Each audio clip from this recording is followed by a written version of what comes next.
Welcome to the Driving Change podcast on the Evergreen Podcast Network, where we live at the intersection of neuroscience and storytelling. If you love great stories and you love understanding the mindset it takes to be a world-class change agent, then join us as our fascinating guests from all walks of life unpack their unique journeys of perseverance and passion, of expertise and experience, and be inspired to use your own story to drive change.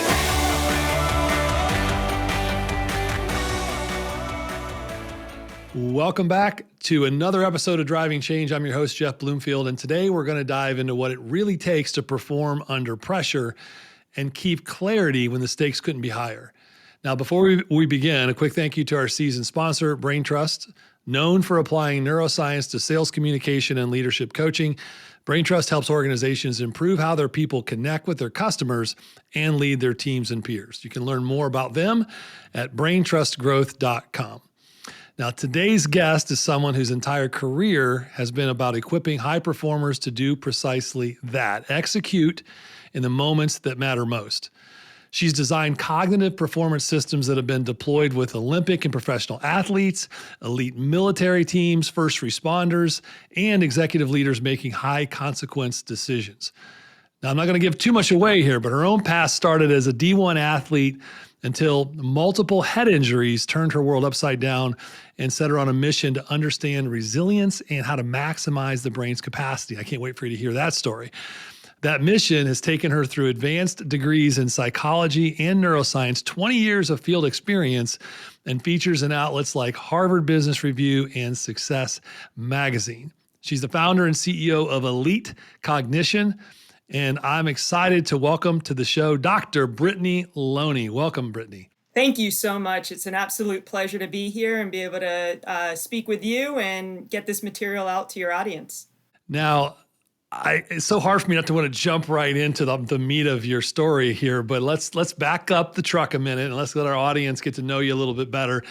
Let that origin story we always ask for here on the show, right? Like, where do you come from? What was young Brittany like? Who were those early influences? And then what events happened that really transpired that took place that kind of mapped and molded your journey to where you are today? So young Brittany would have never been on a podcast. I'll tell you that much. I was extremely shy. So I don't think I ever would have stepped foot in front of a camera. So origin story, I was playing basketball for most of my childhood, and it was my passion. It became my purpose. It became my identity. It was everything. I actually didn't truly imagine life without the sport. Obviously, time will come to an end, but I never even thought about that happening. And I ended up playing Division I at Texas State. And throughout my career, starting actually in high school, I had a few brain injuries along the way. Many concussions, but 4 documented brain injuries at different times, starting in high school. Very freak accidents, like undercut and overcut at the same time. So I ended up landing on my head. A girl jumped on my head one time to keep me down. It worked. Actually ended up getting some vision changes quite a bit with that one. But through all of this, I ended up with quite a bit of identity change and personality change. And that's why I kind of brought up of like young Brittany would have never been here for many reasons. One, I probably wouldn't have been on this path because I wanted to be a defense attorney after basketball, but didn't actually think I'd have to go that way so fast. And within my last brain injury, it was horrible. I had anterograde amnesia, which means I couldn't form new memories. So think like Memento or 51st Dates. I didn't have to have someone play a video for me every day to know where my life ended and started again, or tattoo my body trying to find a murder. But I did have a really difficult time forming new memories. And I was trying to finish undergrad. I was in my senior year. And I didn't want to take a break. I just wanted to be done and gone. Like, I just wanted that chapter of my life now to just be over. So I ended up staying up all night long, took early classes because if I were to fall asleep, I would forget all the information. And I figured that out. So I just went to IHOP every night. I'd study all night, go in, take a test, then go home, sleep. Then I had to attend practice because I was still on scholarship, even though I couldn't play anymore. So my practice actually consisted of learning how to stand up again without passing out. Literally, my teammates would be practicing and I would be practicing standing up, sitting down, walking the lines of the court like I was in a drunk sobriety test on the side of a road. But my life really changed. Like practice became very, very different. I forgot a lot of my teammates' faces. That ended up coming back a bit quicker. I would have freak things happen. Like when I was driving, I would have this isolated moment in time where there was no past, there was no future. I didn't know where I was going or where I came from. I was just in this space driving and had no recollection of where I was. And for a while, I'd have to pull over to get my bearings. Then I just learned to keep driving and I'll figure it out. I think that's become a saying for my life, just keep driving and you'll figure it out. And with that became a lot of personality change, and I had to find a new identity and something to fill the void. And I tried a lot of things. I tried fitness competitions. I tried racquetball. I mean, I was looking for anything I could still do, and nothing was really filling it until my counselor, and my coach made me see a counselor at the time, which this is early 2000s. So there's quite the stigma. And I was also an arrogant 21-year-old who said that stuff is for people who can't hack it. Literally said those words out loud many times while I was a player and then after this. And the counselor told me about performance psychology. And I laughed at him at first. And he said, look, you can't physically hack it anymore. So what are you going to do? Just go look it up. And I was like, touche. Went, looked it up and fell in love with the field. And my coach was absolutely phenomenal. She let me start applying what I learned with the freshman athletes, got to help them, mentor them. And I fell in love with the field and the void was filled. And my coach, assistant coach, she has since passed, but she had put a note in my locker and I'll never forget at all what it said. It said, one day you'll find something to put all that passion towards. Because I was that scrappy player, gym rat. I had a lot of passion. And just her trust that I would got me on this search of not giving up and having hope I would find something. And I did. And I always wanted to love something as much as I did basketball, where it wasn't work to go and study it. It was something like I would be doing regardless of whether I was getting paid or not. That's what I wanted filled. And I found it. So I got very, very lucky. Wow, what a story. And man, there's so many elements in there, that from having sages in the form of coaches who didn't really give up on you and continue to encourage you, even if it meant you were sidelined. They didn't sideline you to life. They sidelined you because you had to for health, and encouraging you to do something vulnerable, like go see a counselor that we all that grew up in the rub some dirt on it generation probably didn't want to do. And it's fascinating. I love everyone's story arc, because when looking in the rearview mirror, you can see how every chapter of that story had to take place almost in the sequence that it did for you to be where you are today, which is amazing. I love that. So, okay. So, and the idea that your coach let you experiment on the freshman players with the stuff you were learning. I love that. Boy, she was absolutely amazing in that regard. Yes. That is really, really cool. So where did it go from? So there you're learning some performance psychology, and you're learning a little bit, I'm sure your eyes are opening up to things that you hadn't been taught before. But at some point it clicked into, there's the actual cognitive, the science behind this. There's a neuroscience element, because psychology and neuroscience, though they get kind of intermingled a lot, they can be very different from a biology, physiology, psychology, as we say. Those are different things. So when did you start to say, hey, there's more here than just sports psychology? I want to go deeper. Yeah, I love that you asked that, because I think that's what I always felt. I loved performance psychology. That was the core of, what got me started down this path. But then I realized it could be so much more. I just didn't know what more it could be at that point in time, because again, still it's really early phases of modern neuroscience and just awareness of these type of fields. So ended up going through grad school at Fresno State, and then within that, the advisor I had was all about building programs. So it all started with, I learned how to build programs and frameworks very early on, which I don't think is most people's educational track in this field. They learn how to work with an individual. And I always saw there was more breadth here to be had. And then when I went to Florida State for my PhD, I was so well prepared by Fresno State that I was getting a little bored, to be honest. So I ended up taking an advanced exercise physiology class that was part of our electives. And at first I was going to drop the class because I didn't even know what a neuron was. And that was supposed to be the review. And I look at my classmate, I was like, I have to drop. I don't know what a neuron is. And we're going to go so fast. She convinced me to stay. That instructor convinced me to stay. And then I ended up picking up a second minor in exercise physiology.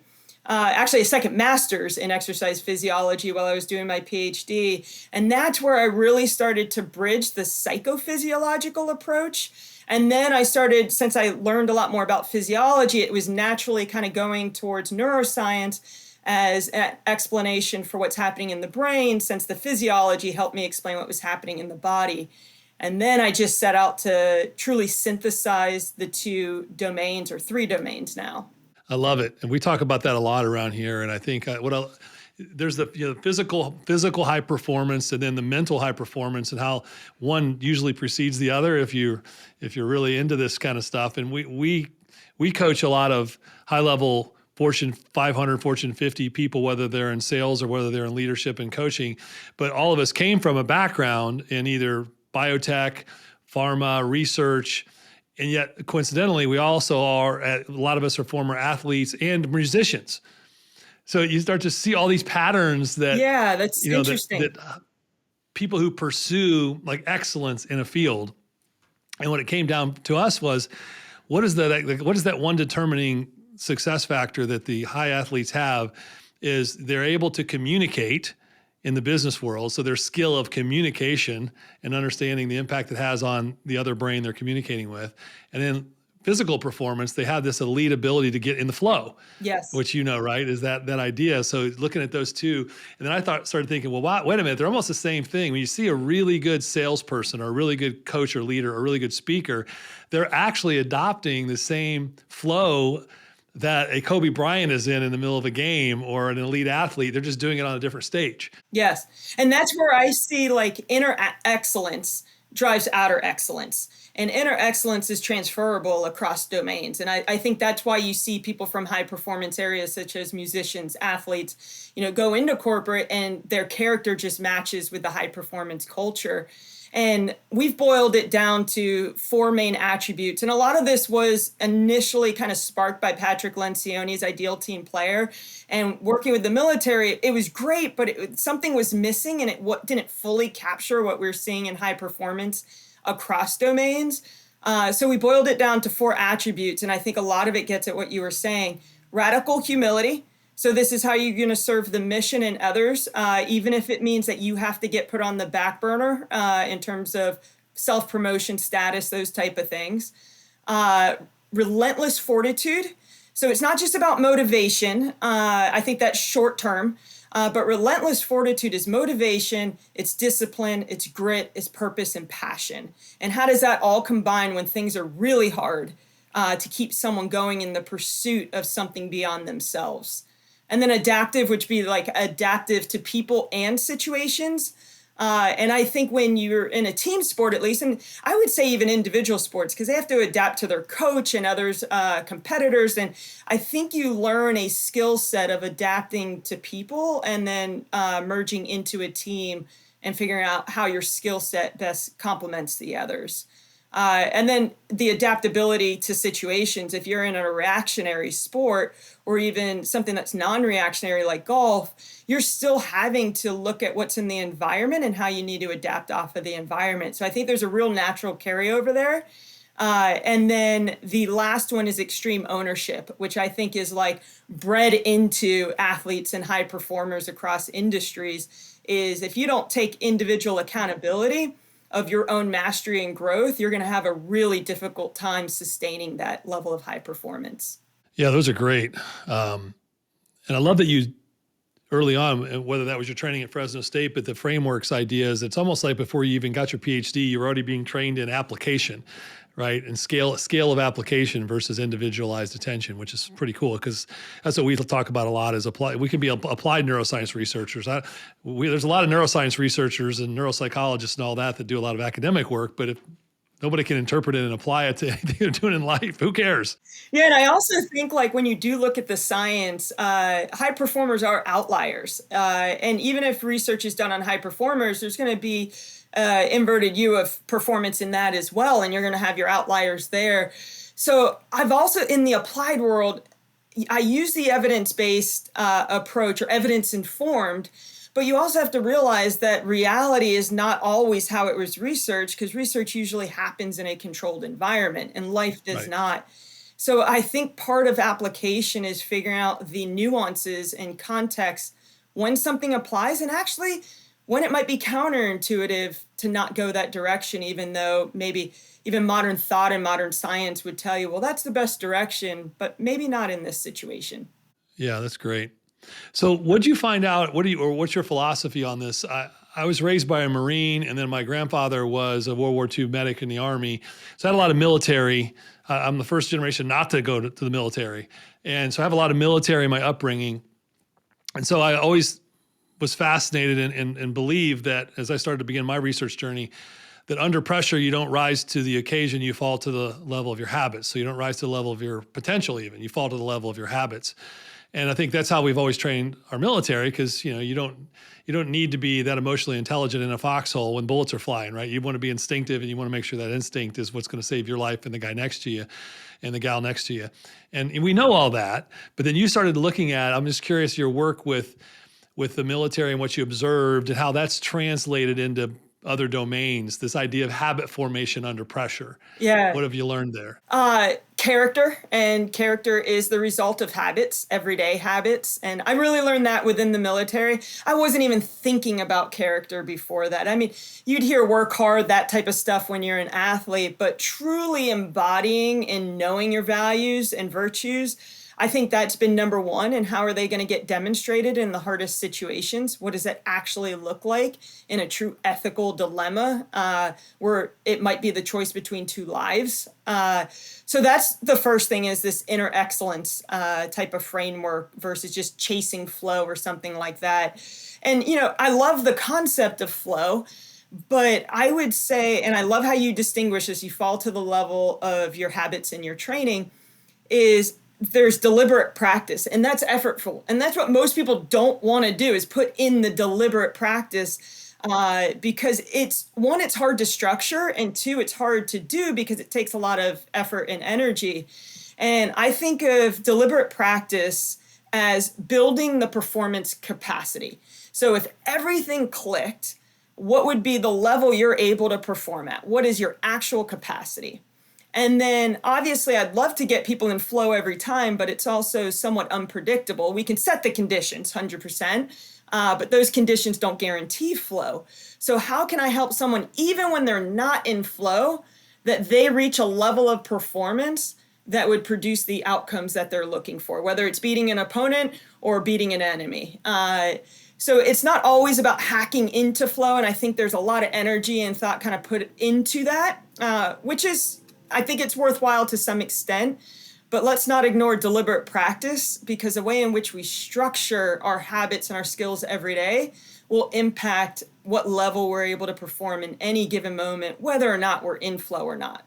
Would you agree or disagree that deliberate practice precedes the ability to activate flow in a given situation? If you've not done the work, it's a leading question, I guess. If you've not done the work to put in the deliberate practice to have the skill so that it shows up under pressure, why would you expect that you could be in the flow state at any moment when you needed it most? Well, one of the things that impacts whether you enter flow or not is whether your skill level is equivalent to or even just slightly more than the demand in front of you. So you could enter a flow moment. If you didn't put in the work, you can enter a flow moment against competitors and opponents that are easy because the challenge in front of you meets the skill that you have. So I don't necessarily see it as a precursor, but I do see it as, if you want to perform consistently at an elite level, you have to put in the work every single day. And what that challenge level that you'll be able to meet with that skill will continue to rise and rise and rise. But what tends to happen, probably a lot more than choking under pressure within the military, is actually complacency. is that they have trained that deliberate practice, and then they kind of get used to, doing the same thing or thinking the situation is going to be the same as the last time, and then something unexpected occurs due to complacency. So I actually think we have to spend equal time training people to be able to live up to their performance capacity, getting into flow more through deliberate practice, but also train them to recognize when complacency may be their biggest enemy versus actual stress. That's so good. I think of complacency almost as a double-sided coin with apathy to some degree in some states. And I think what's fun is that as the listeners are listening to this isn't just about like performance in a military trying to overcome an enemy, or maybe you're thinking of a sport where you're trying to overcome a competitor. It's whatever your sphere is that you're operating in. And all these things come into play in different levels. And I like what you said in the challenge back on, it may not precede flow state because you're going to operate in the environment against the level of challenge required to hit the outcome. And then you just mentioned like if you don't have that situational adaptiveness and you're complacent, then you're never going to hit it. That's good. Do you see the old quadrants of the competence quadrants? So a lot of times when you get into unconscious competence, people will equate that to that flow. They say, oh, they're just in the flow.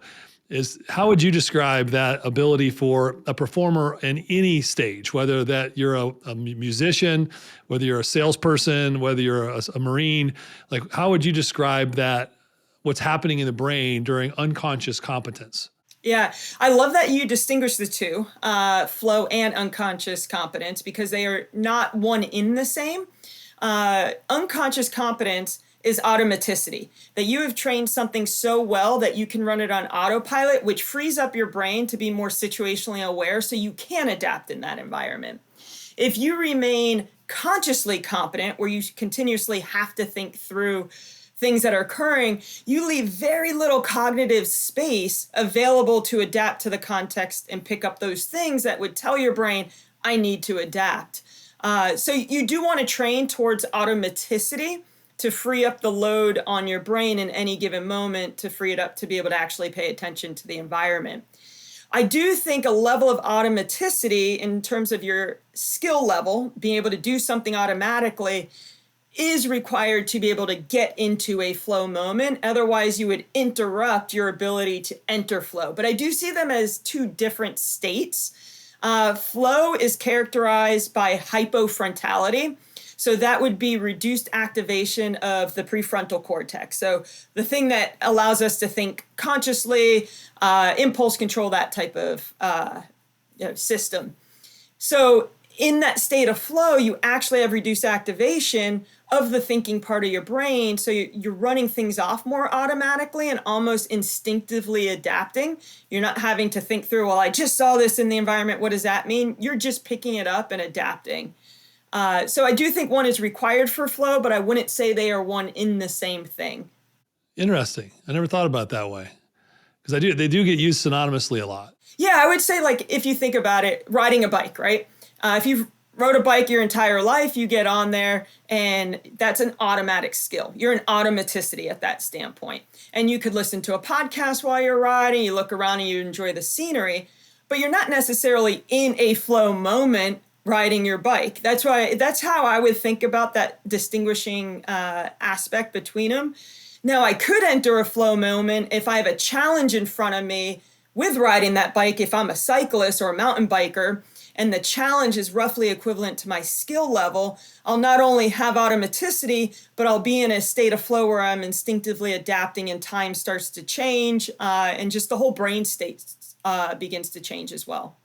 Yeah, and that's fascinating. So using that example, so unconscious competence is I have the ability to not think about, I have the skill required to not think about what it takes to operate the skill, and have a degree of different brain functionings happening there. But if I go on into flow state, I'm operating the skill unconsciously, but I'm in a completely different brain state, and any adaptability that I need happens instinctively and intuitively in the moment. Whereas in unconscious competence, I'm still having to think about adapting in that moment. Is that right? I would say that was right. If I start to split hairs, we'd be going into nuance that I think Yeah, okay, maybe fair enough, unhelpful. yeah. But I think I probably just lost all the listeners anyway in the last comment I made. I would say at a general level, yes. I think that would be a good way to look at it.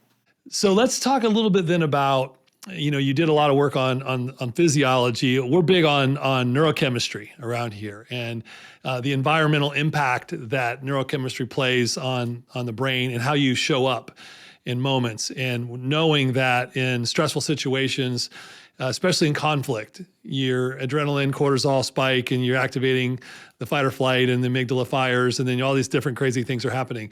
What have you found in your work is prohibitive to high performance when the wrong neurochemistry is present versus necessary for high performance when the right neurochemistry is present? Yeah, and I would say it depends on what the task is. I think there's some people in my field who would say a certain state is always the state that you would want to be in. But I say, what's the task at hand, and what's required of the brain and body to accomplish that task at the highest level? So I'll give an example of this.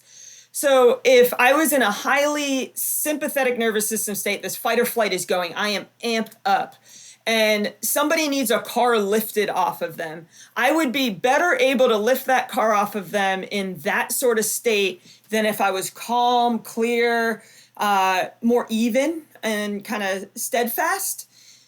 So that task, it requires extreme strength and power, right? Not much thinking, I just need to move. Whereas if I'm in a situation where I'm trying to sell, or here on the podcast, I'd want to retain some cognition and clarity. Now, I don't want to be overthinking things, but if I go into this amped up fight or flight state, then I will probably miss quite a bit of what I'm going to say, and also not communicate it in the best way possible. So then I want to be a little bit more even, but not so much where I'm putting myself and others to sleep either. So I always say, like, what's the task? And we actually backwards plan it. We have a process that we take people through to be able to achieve the optimal brain state for whatever they're doing. The first step of it, it's a backwards plan. You'd identify what are the requirements of the task. What do I need to be able to do to accomplish this task the best way possible? So if I'm selling something or if I'm teaching, I would need to be able to communicate effectively and also have a level of energy where I'm engaging so that people actually are going to listen. And then I also need to be interested in serving them and have a focus that is outward rather than inward. So those would be my requirements. Okay, I need to be able to do those things to do this task well. And then I would look at, okay, between 1 and 10, 10 being extremely amped up, and 1 being I'm asleep, where do I need my physiology? And I would identify based on what happens in the stress response, because there's things we know that will happen at that level 10. And I would backwards plan what gives the brain the best chance in the body to accomplish those well. Then we look at the emotional piece to be able to get your body to that physiology. What are the 3 emotional ingredients that are 100% always within your control, no matter how well prepared you are or how poorly prepared you are? And identify those 3 ingredients. And then the last piece would be the thoughts. What thoughts and what mental rehearsals will bring you to that emotional state that will produce that physiology? And then we help people develop performance routines. And they don't have to be long. It could be a 30-second thing. For some people, it could be longer. If it's an athlete getting ready for a game, they might take longer. But it would be a quick thing that you could be able to do that takes you from your current state to the energy, thoughts, and attention you need to be able to perform whatever it is well. But cut that, book it. That was amazing. So let's do an example of that, because you started off with if you're selling. A lot of people out there in the world are in sales role, and you identified those 3 outcomes, the requirements rather, and you said those. Now I'm going to move into the 1 to 10. So where do I want to be from an energy level? I can't be a 9, or I'm going to be probably talking too fast, talking over people. I'm going to be blowing past the gullet. So would you coach me and say, what you probably want to be about a 6 or 7? Like, where would you say I need to be on that? Yeah, the way I would coach you is have you go through your zone moments when you were like selling out of your mind, where you were in the flow to be able to sell, and then your no zone moments, what was going on with you physiologically, and literally just identify the adjectives that describe those 2 types of moments that you've had. The no zone moments will help us figure out, okay, here's where we don't want to be. And then looking at the zone moments will help you kind of get the range, because it's not going to be one single number. And for you, Yeah. it might be different than what it is for me, because we might just have different styles of selling. So then I would help someone identify their range. And I would tell them where it wouldn't be physiologically. I would tell them, hey, you probably don't want to be above an 8, just because it's going to happen to your cognition when you're above an 8, and also what's going to happen to your communication. So I would give guidelines around the neurophysiology of what ends up suffering. And then within that, we'll refine their band even more for them personally. Love it. Okay. So let's say that my range is I need to be 6 to 8. Okay. I feel like a 6 to 8 kind of guy. I feel like you are.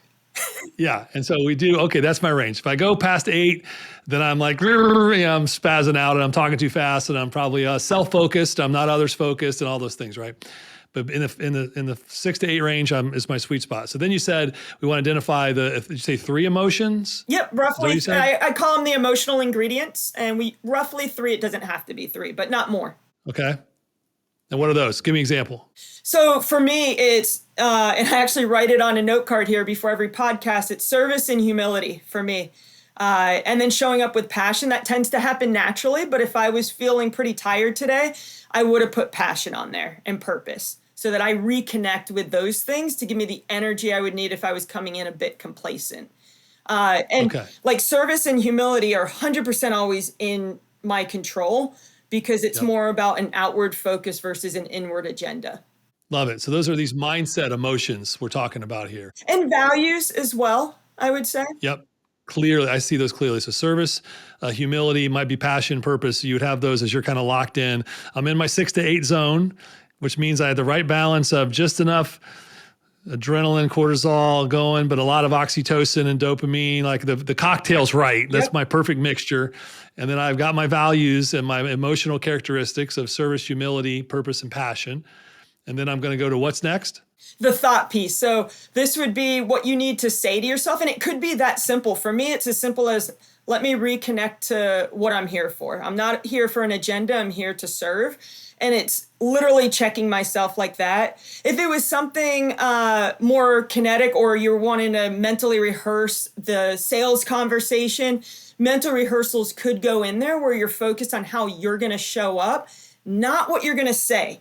I think the biggest mistake that people make is not transitioning from a training mindset, which is required for deliberate practice and enhancing that performance capacity, where you're thinking through everything you want to say. So if I came into this and I'm thinking through, I want to make sure I hit this, I want to make sure I hit this, I'm not going to be able to adapt to where you're trying to bring me. And then it will That's my agenda. Yeah, right? Exactly. So you could do a mental rehearsal around how are you going to show up with your values versus every little thing you're going to say along the way. Yeah, I love that. And this is all lines up so well with the stuff that we've discovered and taught. But hearing you describe it in this high performance way is very, very impactful to me. And I know my listeners are probably seeing light bulbs are going off all over. So then I've reverse engineered myself. How do I, just a quick question, how do I know what it feels like for me to be in the 6 to 8? Is it in intuition? If I'm in the 6 to 8 range, or is that for like just from frequency, I kind of know? Yeah, so we've actually integrated quite a bit of biofeedback within our training. Now, it wouldn't be possible if we were working virtually together, but in the work with military and other performers I get to be right there with, we've actually integrated biofeedback devices so that we measure objectively what that physiological state is. And through some statistical techniques, you can actually get what their optimal heart rate variability, all these optimal things for them in that zone. Now, if you can't do that, which is most of the time, you wouldn't be able to do that working with someone virtually, I would have you literally describe what it feels like so I can bring self-awareness into your body of kinetically, what do you feel like when you're moving around and you're a 6 to 8? And help with that description, and then really work on what do you need to have in your pre-selling routine that will get you to that level. Maybe you're doing 5 burpees before you hop on the call, but make sure you catch your breath first. But then we'd identify what to get you to that same feeling. Yeah, I think what I love about the work you're doing is is helping people understand that they've been operating a lot in their life out of intuition and not intention. And if you can start to take what you've done, maybe well, sometimes intuitively, but not always intentionally, you can become much more consistent with your performance in whatever your sphere is. And I think that's what you've done. You've built these frameworks and brought a level of science and rigor to the awareness an individual has at going from intuitively good sometimes to intentionally good most of the time, so I can be consistent throughout time. Is that a good description of your work? 100%. And it is all about consistent high performance. I'd prefer to train someone to consistently perform at their best despite what's going on in their life and in that situation than hacking flow zone moments, because that's really what's going to be enduring and more controllable. So yes, 100%. I think you described that well. And I think when people get to a certain level, they got there for a reason as well. So their intuition was accurate. Now to get to the next level, the next mountaintop, how can they more intentionally build off of that intuition rather than having to learn it trial and error as well, because that's also pretty inefficient.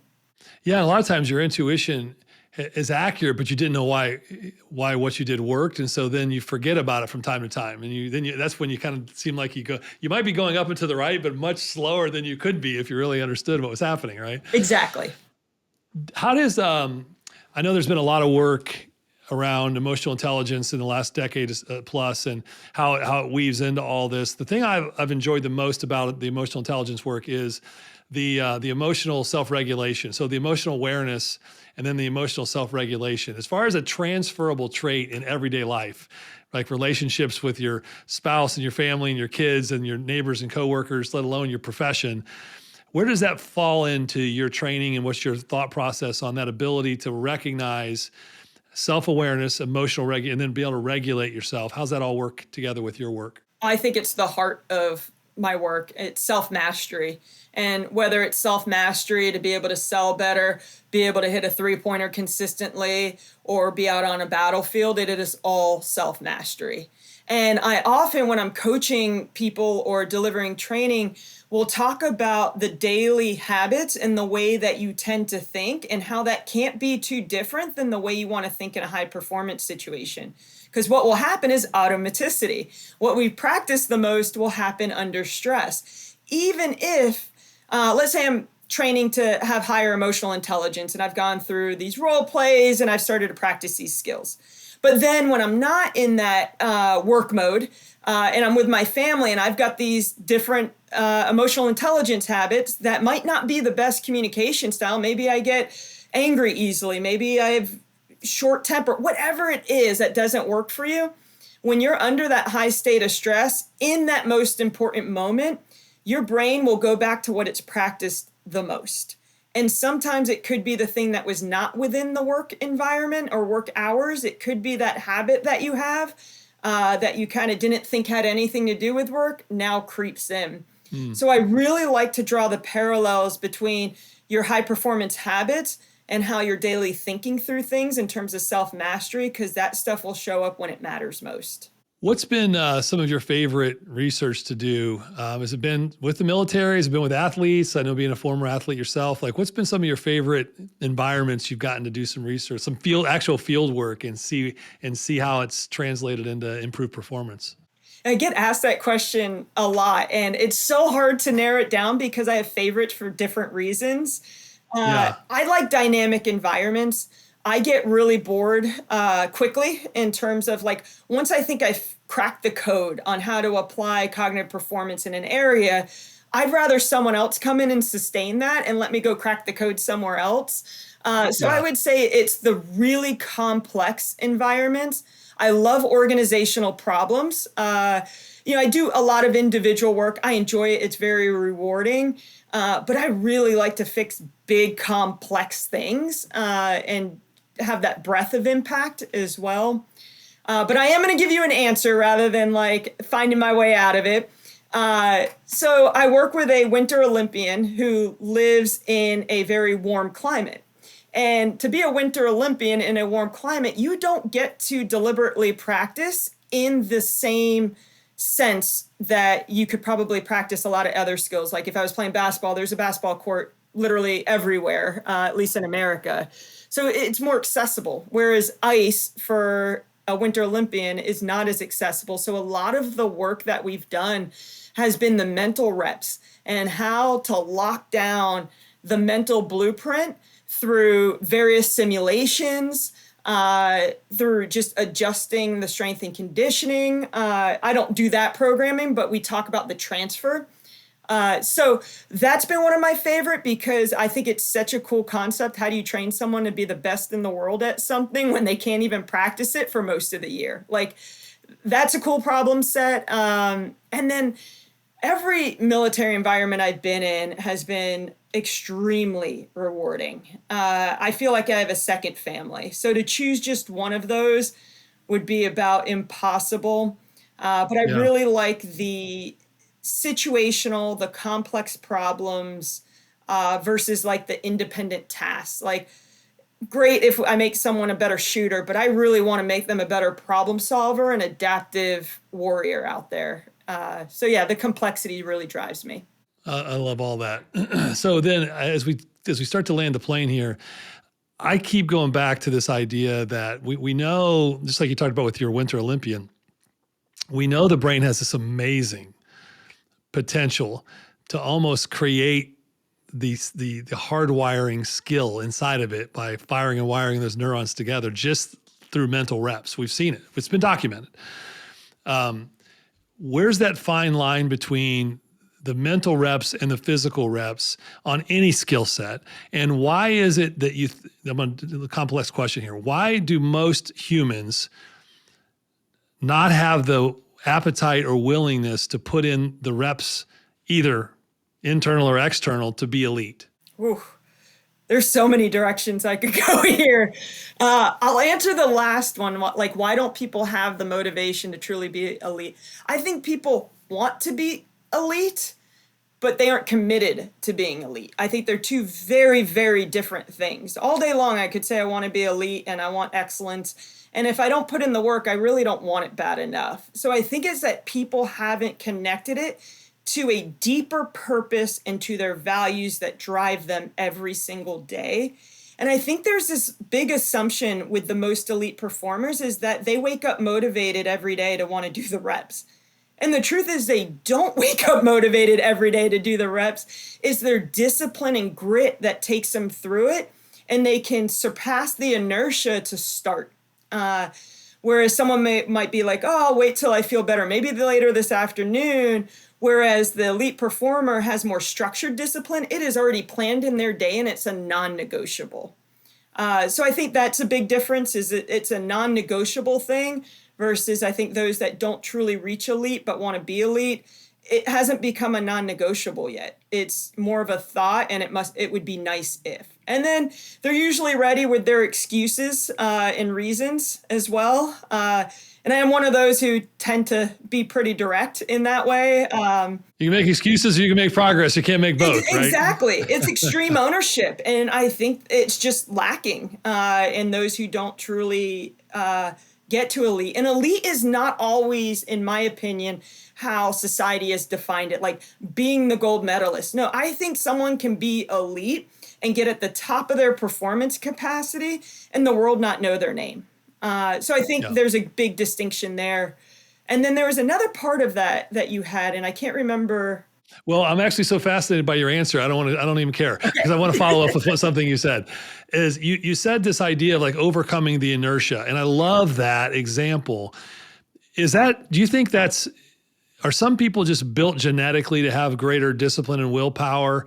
Or is every human starting with this blank slate and it's trainable and it's a mental thing that if you do it when it's the least likely to want to do it, eventually you hit exit velocity, you overcome that resistance, inertia, to then do the things that you need to do to be elite? Is that a genetic thing? Is it a learned trait? Is it not? Like, that's a big question, I know, but what's your expert opinion on why some can overcome that inertia where others stay bound to it? It's going to be a yes and.